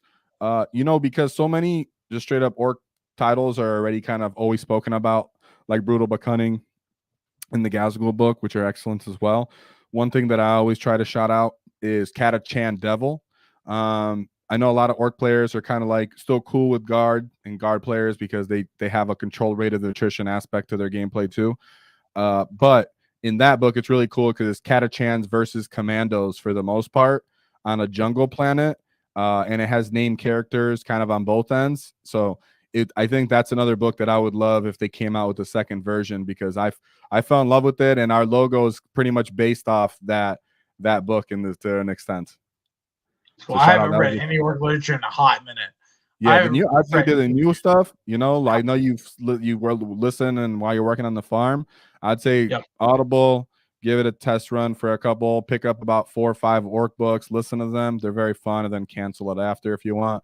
But they're very, very I have fun. like 40 horse heresy novels on there. I've been slowly grinding through. So I'd say those are way more of a grind, dude, than the new ones. What I would compare is someone who's, let's say, listening to like the Assault on Black Reach, right, where it's a bit more styled of writing that's more drawn out, that's more Space Marines and Orks looking like a force of nature. This is very much Ork personality, Ork mindset, train of thought, the good, the bad, the weaknesses, the pros, the cons, and how their personalities kind of contradict each other sometimes, and how the cultures reflect that in the new writing. So I would definitely suggest giving it a shout out when you're working out on the farm or doing some powerlifting. Let's see what some of these chats got to say. I want to see real quick. So you guys got to say 3 stompas. Shut up. No 3 stompas. All right. 2's the max, you psychopaths. All right. Right here, Jared Brown. You can see this, right? What I brought up here. So yeah, I can see it. Was the Mega Knowledge change too drastic? How do you think we should change play patterns list for Bullies? Do you green tide die with the changes, or is it still viable? You the host, bro. I answered the question. I read it. Yeah. I was gonna read it, but you start going in. I just want to make sure you could follow along. I would say most people, you know, unanimously agree too drastic for the Mega Knob changes. Didn't need double. One or the other was sufficient. They simply only have 2 attacks. They're not a true custode body, as custodes have way better offensive output. So there's that. As for should we change play patterns, that's literally what today's stream's about. Hopefully you learned something, whether it's a kill rig to help you, maybe we get that different threshold on your wounding potential, Zagra so you can start bad touching your gunline friends, or just Kommandos so that you can have the board presence and deal with up-down armies, scouting, infiltrating armors, world eaters pressure, stuff like that. And that strength, additional strength, helps offset, you know, that T6, which is a world eater, does hate to see a Deffdread running at him and hit him with flat damage 3, or a smasher gun, or what was the other one that you brought up that was funny? Pretty much just getting the strength 6 threshold and 3 wound models does matter. And kill rigs open it up huge in a lot of places when you call the WAAAGH, like Kommandos, Boys, Warbikers, even Storm Boys. How there's arguments for like some more Horde builds that could bring a bigger squad of Storm Boys with kill rigs. Like they can just go up there, turn 1, pop, here we go, and you're like buff torpedo. Yeah, dude, I'm telling you, I was in love with that Zod, you know, before he got destroyed into Legends. But the 10 break auto advancing charge from John Anto taking it to Adepticon with the +2 advancing charge, it was freaking awesome. So much flavor in that. Sorry, he is gone. As for list options for Bully Boys, it's not really that deep because the stratagems are all around Mega Knobs and Knobs. That's also why they pretty much killed it, and they really, really hurt Bully Boys for that reason. If you want to be interesting, of course, you could just bring a bunch of Knobs and possibly, like Perry said, even a bunch of Kommandos or Zadra, try to get up in someone's face and then put some more pressure. You could hypothetically bring Squigs if you want to maintain War Boss type style. I'm just not too high on them. I think Bully Boys is possibly even more hurt than Green Tide, simply because the one data sheet that was carrying it for the 2 stratagems it gets got directly smashed, while Green Tide, the data sheet didn't get directly smashed, right? We still have our war bosses and stuff. Did Green Tide still die? The change is still viable. I'd say, yeah, it's not dead. It just definitely took a big, you know, hit. It definitely hurts. What I would say is in matchups where it was drastically, you know, strong, we'll say just Space Marines and combined arms getting touched, not being able to remove you. Yeah, that one you're still totally fine. In something like a Stormland Space Wolf cavalry list where they can just fall back and charge you and constantly keep killing you, or Death Guard where they will dwindle you over time, and then when you are below 10, the 6 of invuln does matter greatly. Those matchups are where you're really going to feel it, and they're going to fall off, which will make that list fall off to like a 3 and 2 or 4-1 type style, because you're just going to run into armies that will blend you. And when you do get to that 6-up invuln, it's going to make them really happy. And they have lethals to just put wounds on you, and then you're gone because we have t-shirt saves. So totally still viable. Keep running it. Keep playing it.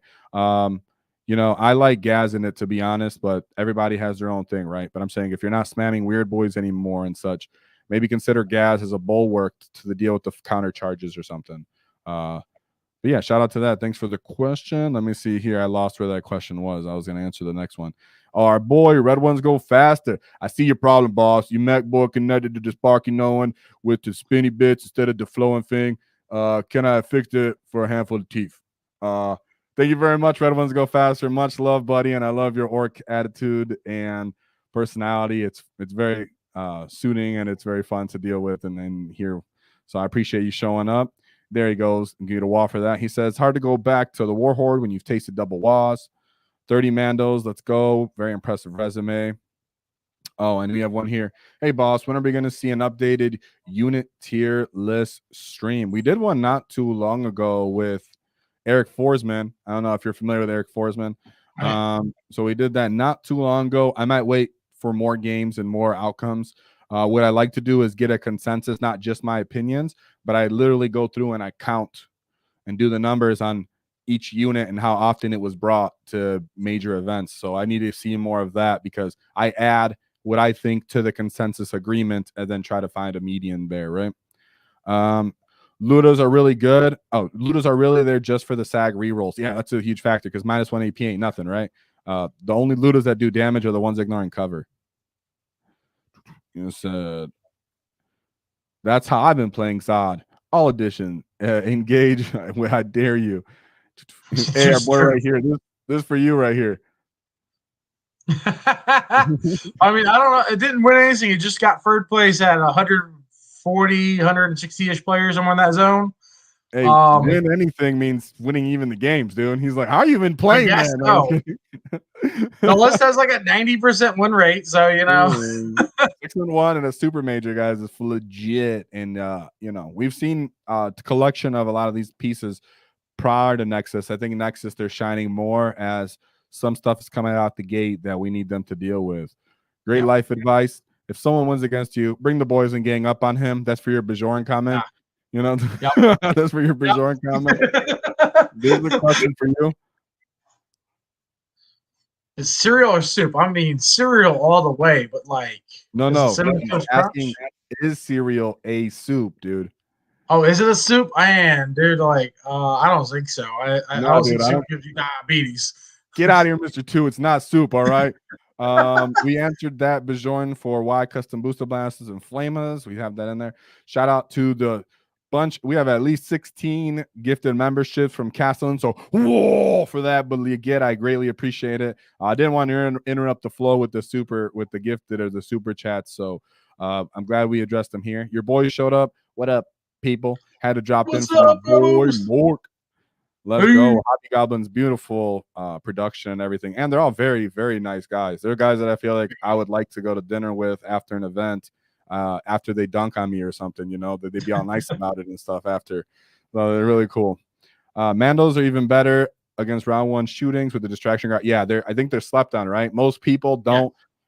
You can't really clean up the whole unit when activation because stealth in the 5-up invuln. Therefore, you can simply pull them into out of line of sight. Therefore, your valuable pieces are left sometimes, I've noticed. There's also something really important on timing for the distraction guard. People think it's a lot of times you're like, oh, you shoot me, I pop it. You wait until the hit wound and then you look at saves. Yeah. So like when you do have a unit that's like, oh, I have higher AP, let's see how if they get past hitting in the wounding phase, because like you're stealth, you're an orc at T5. A lot of random AP2 weapons are hitting you on 4s, wounding you on 3s, and that really cuts down the number of saves you gotta take. Yeah, that's a good point. I'm glad we mentioned that real quick too. This one I liked right here for Derek Fisher. He said, so we can SWAT team flash gets in 5 knobs and make the mech can actually buff the truck before it shoots with the gets guns. That is absolutely a line. That is absolutely a line that's going to be explored. My original Dread Mob list did have the 5 flash. If you go back actually on the Hobby Lobby stream, on the release, the Ork Codex. Everyone was talking about this and that. I'm like, I think all the builds are going to be running 5-man, 10-man squads of flash kits. Everyone's like, Yeah. oh my god, bad wrecks destroyed. They're gone. They're destroyed. I'm like, this unit does something that no other Ork unit does for 80 points, and it's invaluable. You know, if the bully list didn't have them, you didn't have flash kits to give them some form of guns, they would be just locked in jail by basic T3 bodies because they can't get past screens. For sure. And I think that we spoke about combined arms for Dread Mob and how it's important now in Nexus and such. Flash kits are literally the definition of combined arms in our book. They're like the one unit that actually does it to respectable levels on both ends. And for 80 points, not many things are getting value trade there and strength, durability, output across the game. 80 points, take what you want. Intercessors, what do you want to go into? Every 80-point unit in the game, flash kits win. Yeah, pretty much. I can't think of one off the top of my head. They go hard. I think what's 3 Tyranid Warriors maybe is, the closest I can think of. Maybe, but they also just died to them because you're strength 6 and they're T5. And yeah, that's what I was going to say. Just lethal sustain them, and then you're like, well, there's one of you now. Like there we are. So that's what I'm saying. It's pretty awesome. Murder Teeth went to sleep. Oh, he has a question right here. Actually, I think he rewrote that to be better than that.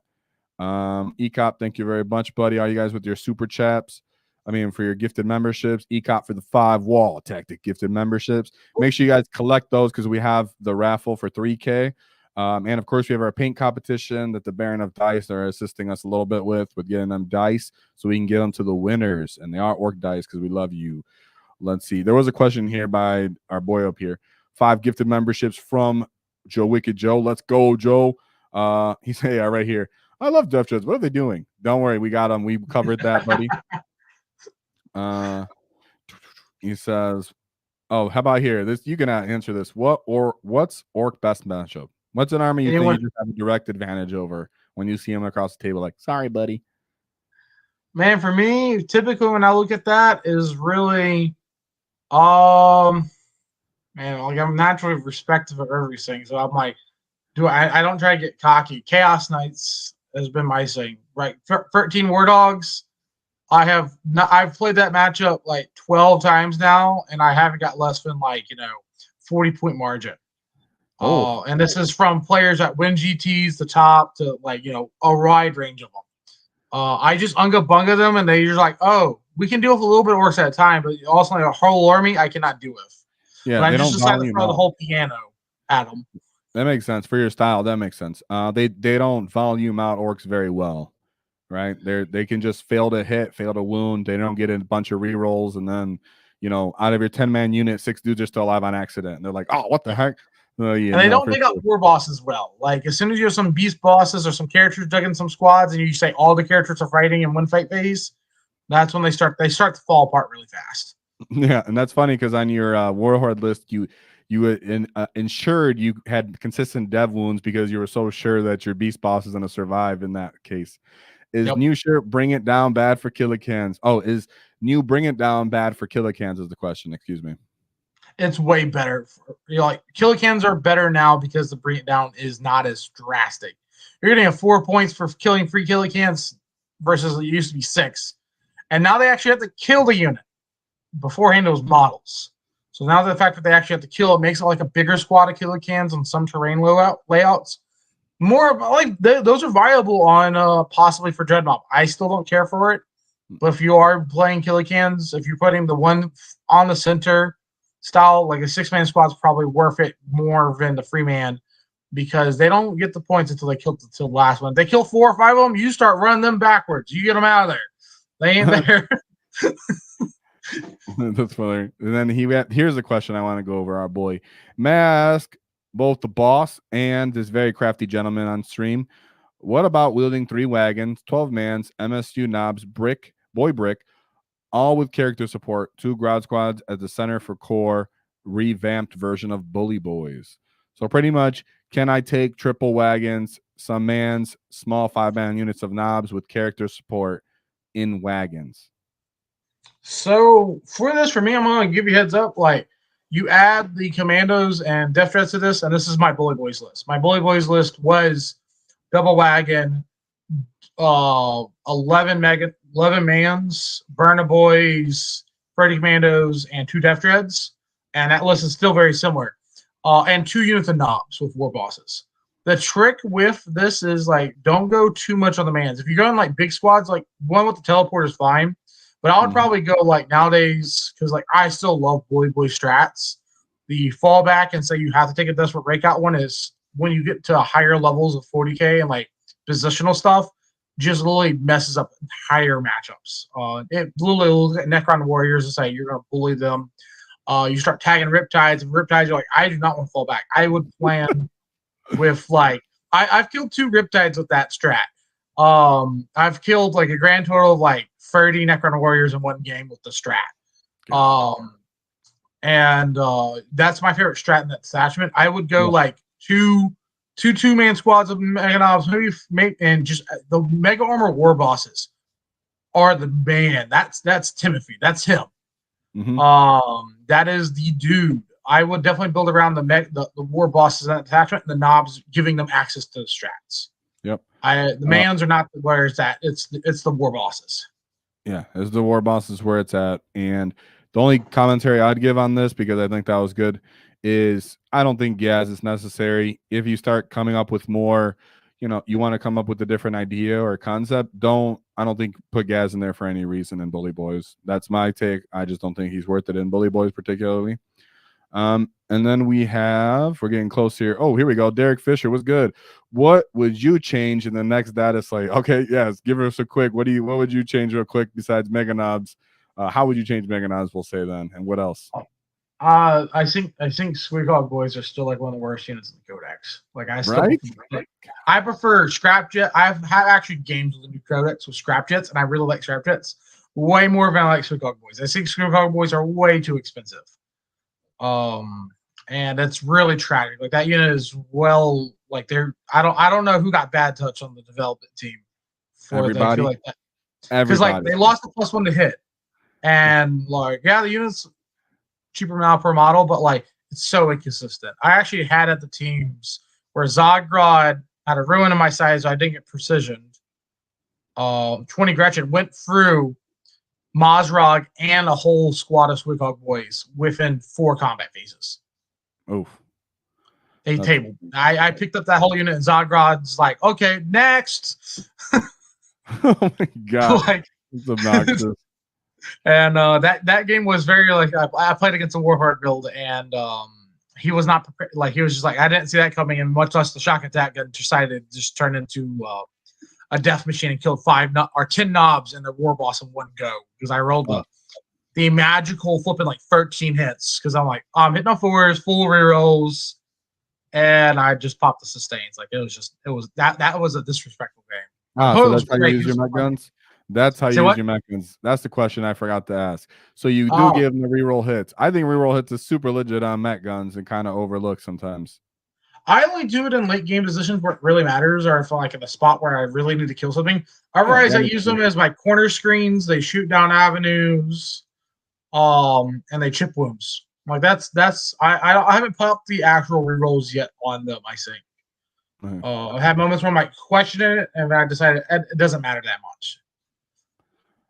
If it was a 3-man unit, though, it does get to that. It becomes people overlook it, but it's very much possibly. Yeah, you have a 3-man squad with a SAG. It's crazy. I mean, I'm fine with it even without the SAG at that point. Just giving it rerolls, it becomes interesting to say the least. Giving it sustain or lethal feels pretty good, because the strength 9, sometimes you're like, let's see. And I think we're getting near the end. Oh, and what else would you change? What would you change? Sorry, Derek's right here, real quick. I'll put down 5 points off of Mega Knobs. I don't think 30 points is fair. I do think that is a little damn. Either 35 or 33 points a model. And I'm trying to think here for the most part. I really want the buggies to get changed to mounted. Not. Oh, whoa. That I haven't heard of as a suggestion before. That's interesting. Okay, mounted. I think that's a long shot, to be honest, but that would solve some problems there, and I'd really like that. My quick ones I would say is it's funny because even with this, before this, I think the Deffdread and Kommandos, I'd like to see them come down roughly 5 points. Yeah. I think they're just Kommandos feel like such a premium, and the Deffdread still is very much a soft chassis for his points costs. He's So at the even though gateway where he is utility. He does all these things, and you have to have mastery. He is not a auto include because of points. He has to be a piece that you know how to utilize. He is at the literally, I say, the highest I will pay for him. Yeah, I think that's a good way to put it, because I would say bring him down 10 points, maybe even 20, and you'd love him, and he'd end up on so many more lists. Kommandos, even just a 5 would feel significantly better, because I don't know how many times those 5 points have bit me in the butt after, right? So those would be my simple fixes on top of the ones you said. And also, I want my gargantuan squig off to get -1 to wound still, okay? What was wrong with you, GW? Be doing No, I that, got the best one. dude. Tank Bustas, please. Oh, dude, that needs a whole don't new even model exist. line, dude. Those guys don't even make sense. One dude's with the hammer just touching the truck. The other dude's with his pistols looking in the barrels. The other guys are like looking down range. No, they don't even make sense weapon They don't make wise. sense. They Like need to be I looked at that data sheet. I'm like, I could utilize to do something like that. And I look at that 110 points. I'm like, you need to be like 7 to get max. Like, what I is was gonna say you need to be 50, dude. You need to make me not consider Ludas or something. What's wrong with those guys? Yeah. Yeah, and the bomb squig can only go out for them specifically, unlike the Squig Hog boys. You have to go one at a time for their bomb squigs. You can do it one turn, then one the next turn. So I would that they're just all over the place. They're ugly. So then we have. He said, "Where can we find some of your games on that Dread Mob? If you want to repeat them real quick." Check out Hobby Goblins. You can check out 2 games on my Orks. One with Dread Mob into Death Guard, which is another reason why I like Dread Mob, because I think Dread Mob has a really powerful and safe game plan into Death Guard versus other Ork list.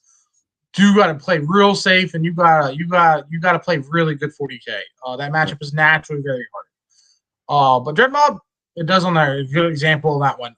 You can check there. War Games Live. I played against Vulture, the guy who got second LVO. At Rocky Top, the event I went X1. That game is really, really bloody. The final score does not represent how close that game is. When you watch it, you'll understand what I mean. Then on the Patreon of War Games Live, you can see me play against Sean Rice, I think one of America's like best, like overall like tactical generals, like super flexible guy, and great opponents. I play against his Ultramarines, which he has gotten a lot of credentials with. And that's a game where like player placed and my list sometimes being unfair really shows off in that one, because like I got AP5 shotgun attack gun shooting a Land Raider and it feels not okay. And what's your take on tractor cannons? Oh, they're so close. If they're like 2 shots, I would take them. I would They're 2 shots. They'd be everywhere. If you're doing take give them like hit on freeze. I would take them. No, that's another thing, right? Yeah, hitting on threes, that would be another big factor. But there's a lot of flying things around that would hate to be hit with devastating D6 +1, whatever it may be, damage. It very meta dependent. If you know you're gonna face flying things, your smasher guns aren't cutting it, you're not dealing with custodes or world eaters, then go ahead and just be like, all right, I'm tired of these flying guys. I'm gonna start just tractor cannon them down. It could be hilarious. As for this one, do the Deffdreads work without that build? I run 3 claw, 1 burner. That's how it's modeled. Is there a way I can use them without 3 burner loadout? Yeah, I think that loadout, if you do 1 burner, 3 claws, I think that still works out well. Having the 1 heavy flamer, you're going to consistently find it being very handy. I like free for anyone going there. It also gives a whole, we didn't talk about this one, there's a whole dimension of when I'm chasing down stuff, of like I'm trying to kill the trash or characters in the end game. Overwatch. Like, also, like, Orks normally do not, once we lost Bad Rock, they did not have a great Overwatch. When you take 3d6 scorcher shots in the face, that becomes an Overwatch against any single character in the game that's infantry. Free claws work out fine. Then you're just hitting extra hard. What you need to do, though, is that point is make sure that you are trying to use them probably to go after other people's tanks or infantry. Like, that's where you're like, I'm probably beating up heavier stuff versus just trash control and then beating up on tanks. I would probably at that point go, you use them to control the flanks if you have people that are sending rhinos, dreadnoughts, or small monsters, Other people's trucks. Beat them up on other people's trucks. I think the data sheet gives a lot to it. One thing that we didn't talk about this whole stream is the battle shock, and that actually comes up like it does. It's not always that you roll it, but I've very much talked about opportunity cost of Orks, and that's a stratagem where sometimes you run in there. Like I took in the Bully Boys the giving them the extra battle shock one, where I've looked at some lists where I'm like, you depend on fight on death or an interrupt. I'm gonna say take 3 battle shocks, one of them at -1. And I did to one of my teammates for team events, Cliff Nelson, and one of the lists we come up with is 80 Crusaders for Black Templar. Okay. And one of the ways I stopped Orc Contempt from an interrupt hurting all my units, I'm like, I'm just gonna hit you with 2 Deffdreads and the War Boss, take 3 battle shocks, and I'm just praying. And in Dread Mob, you can still do that with the SAGs in a similar vein. Exactly. I'm just gonna start stacking battle shocks. It was a question I had in my mind, and for some reason I let it get away from me. So I'm glad we brought that up. And the one last thing for that, Zom, I would say the big thing here that Perry has consistently pointed out: Dread Mob, Deffdreads are for the flanks. So yes, the loadout does matter, but playing them positionally correctly so they're not getting hit with a bunch of anti-tank weapons multiple times in one activation and in one turn is a big deal. So they actually have a chance to live. Do you find yourself where people can't hurt them? That's do you find yourself always reserving them? Only time I don't is against other melee really matchups, like against world leaders. In my Bully Boy matchups, I actually still outthink them because what happens is I trade an attrition out with Bully Boys back in the day, and once the Megadobs lost the Feel My Pain, like Deffdreads just start going through them. Because at that point they don't have the extra attacks. I'm clogging them up, where one model is maybe swinging on a Deffdread because I'm basing you at Gretchen and making the manipulating models on tactical level, where other Orc players, like I get one model of an Orc list, if it's not a War Boss, is not beating for Deffdread, so I get multiple combat faces out of it. Yeah. I'll say the one thing that is killing a Deffdread too easily that's annoying is a Grey Knight. Shooting him with the damage 3. I believe they're strength 10, ignoring cover -2. Perfect profile to just chip him to death. Those guys are a factor that's annoying. So that's another thing where they'll probably find an angle on you, which is why reserves matter and ingress matter. That's why the rapid ingress behind the wall, therefore you can hit them first, is super important. Yeah. Because if you do hit them, you can chip a good chunk of wounds off. And sometimes you could use them as bait in that matchup particularly. Yeah. Grey Knights are their own. You just need to know their rules and then come up with the game plan. If you don't know their rules and when they're triggered and how they're triggered to bait them or circumnavigate them or give bad decisions, it becomes an unraveling hard matchup because they just we talked about not getting people lines of sight. They can almost always do it if you don't come up in board control and angle of fire control.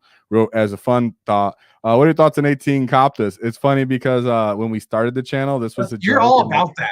A meme, and then it became real and in Cult of Speed, and so yeah, do it. I'll never disargue about it. I didn't even argue it when it was trash. So at this point, it's actually playable. I agree. Bully is dead, but Green Tide is viable but tough. Thanks. I think Green Tide is not to the level that it was broken and it was oppressive, but it was because now you have Cold Horde as a secondary option. And they still are doing their same stuff board control wise. They're not as stupid, but games are a lot closer. Like if you're having problems with them before, the games are going to be closer naturally now. I think you can RTT them and see them go 3-0 at your RTT because you just don't hit those. You don't hit Space Wolf Jail or something that are Death Guard that volumes you out, and then you just go into people that can't kill you, like a bunch of Chaos Knights or something, and then you're like, I'm just here. So then we have. Still good to run SWAT trucks. Absolutely. You know what SWAT trucks are? Yeah, I know exactly what we were talking about, the flipping knob squads and trucks. The 5-mans, you call it the scout. They're not scalpinos, they're typically the 5-man squads, correct? Yeah. I would say I think SWAT trucks are excellent just because, like we spoke about, 5-man units of flash kits are excellent. So therefore anything that kind of can combo with them nicely. Or like we said, the SAG and 5 Ludas and a 5 flash kits, that could be interesting. Something like that. It's all good. I really like Burners. That's one thing with both of these lists. Like, normally I have 2 units of 5 Burners. They fit really well with those 5 trucks because they clear out problems that other Orks have difficulties dealing with. Yeah, so we're gonna get to the end here. Only just a couple handful of questions, but I did want to talk about this. What do you think about the new guard, Met Guard, and Orks, and how we go into that? So for me, so approaching them, you're gonna play the mission. You're gonna kill all the rest of their trash. They're gonna eventually grind through and probably kill you, but you're gonna leave them with a few tanks left, and you're gonna win them positioning. They're gonna be trapped in their deployment zone. If they're leaving, they're not getting out of there. If they leave out there because they went first, then you're probably jumping them with a critical mass amount of stuff that may actually just kill them at that point, right? Yeah, what you need to do is look at all their mission play and say, I want to remove that mission play. And then say, okay, you have two ways you can play this game: kill me, or run away. And that's typically going to take kill you. Run away, you're not scoring, and if you're just focused on killing me, you're not scoring. Especially if I'm tagging you, as your transports and vehicle and armor isn't scoring secondaries when tagged, or getting up the table. And I believe they have what's their infiltrators, because I know Catachan Scout. Ratlings, and some people take them, some people don't. Very uncommon. So even with the infiltrate from Mando, you know, they do have flamers, so they do a little bit kill Mandos, but you're beating the crap out of them, and so is Zod. A couple more questions. We're about to finish here. Let's see. Actually, I think that's pretty good. On the questions there. Let me see. Running manuals for the big hunt. Yeah, and it gives if you're running the big hunt, then it gives a chance for the big scouting brick to get out there for the hunt, right? It's big for everything. With the big scouting, for Zograd's units, body blocking your own, but also just starting on with that board control. Like Orks are like, yeah, I want to take it. Yeah, for sure. And as for this question, yeah, the Warhorde list we went over really was called Warbox, and pretty sure you can mimic something like that with the hunt, and kind of box them in as well. So, and I would still say you do want to have a sticky though for that. That way you're not completely empty at the end of the game. I believe last question here. Question from Mark Perry. What's the biggest oversight of Orks at the moment? And why is a Met Gun not being a speed freak? Why would a Met Gun be a speed freak? What the heck? I think the biggest oversight right now for Orks, and this is on saying is, I think speed freaks have great potential as a detachment, but buggies are the biggest oversight. Their stats are really awful. They need an extra rule to, if like they gave them all 3 rules, or like they increased the number of attacks with skill. Their melee was better. Actually, I would like them a lot more. If they were a strength 8, AP 2 damage with 5 or 6 attacks, that would make a big difference. I think the biggest oversight is the fact that they just didn't understand the buggies because they were scared of them from last edition. Last edition, definitely, we went for so many different iterations of how they worked. Yes. With that, for balancing for buggies, they were just like, it was like, look, the scrapjet the scrapjet, when the edition dropped, didn't get its second big shooter that's on its tail until like this year. Yeah. We spent like 7-8 months without having 2 big shooters, which it has modeled with 2 big shooters. Yep.